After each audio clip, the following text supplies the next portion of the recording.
When is your Facebook page not your Facebook page anymore? Maybe when you get elected to City Council. Kelowna City Council is having a new code of conduct drafted, and it does start to talk a little bit about social media and how councillors handle their Facebook and Instagram pages. And it might raise questions that make some members of council uncomfortable. Yeah, I would challenge that if someone was telling me how people can comment or the type of information that I can share, that would be an overreach for me, and I would probably look to the city to start running our social media pages at that point. But right now, they're all personally managed, so my anticipation of the policy will be more around behaviors of how we as elected officials are using it and ensuring that we're upholding integrity and privacy and not sharing certain confidential information. Even on your personal social media, if something controversial comes up, people can say, well, that's part of the public record. This is what I hear. You know, normally you think you're on your own Facebook site, that's your domain. You can say whatever you want, you can delete whoever you want.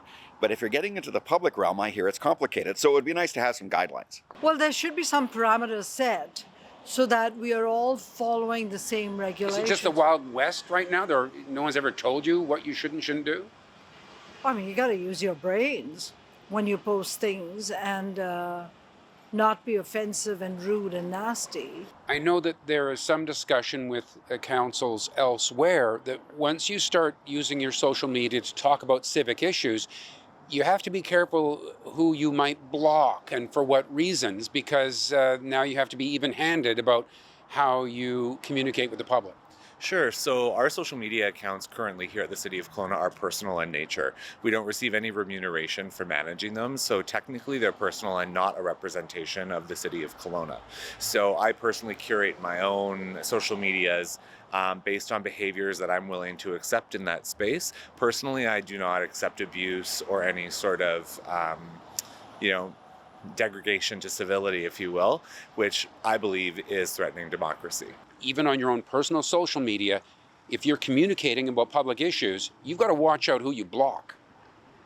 I think that's why we need guidelines. Myself, I don't have a social media outlet where I'm talking about serious city business. So I'm not going down that road. And on the other hand, talking about social media, we get text messages. All of council will receive text messages from people lobbying us to vote a certain way. It turns out your own text messages, because they have access to your city phone number, they can text you. And that's social media. And can I block them?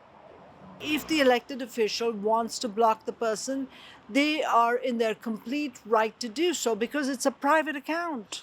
Right, but it's the moment you start using your private account to discuss public business, if there's an interesting thing and you discuss it publicly, at that point, maybe a policy from the city might start to tell you how you need to do it. Maybe it's all worth a discussion. I actually want to hear everything clear, plain, simple, so that we all know what the rules are. But if any city business starts to get talked about on there, then you have to at least kind of know what are the rules. Well, I'd have to know the rules. And in fact, if I know some people, once they get into politics, and maybe I'll still have to do it, you just cancel the social media. I may get rid of Facebook if it goes down that road and I don't want it to. I might just get rid of it. Because it does look somewhat perilous. Yeah, and that's why we need the code of conduct. I'm looking forward to when it's brought back. I think if once I was sworn in, that would be the first thing I would read, that I can follow that. It's a code, and I think candidates should know it when they're thinking of running. I think it's probably the most basic thing, and so it's great that most municipalities are getting into that now.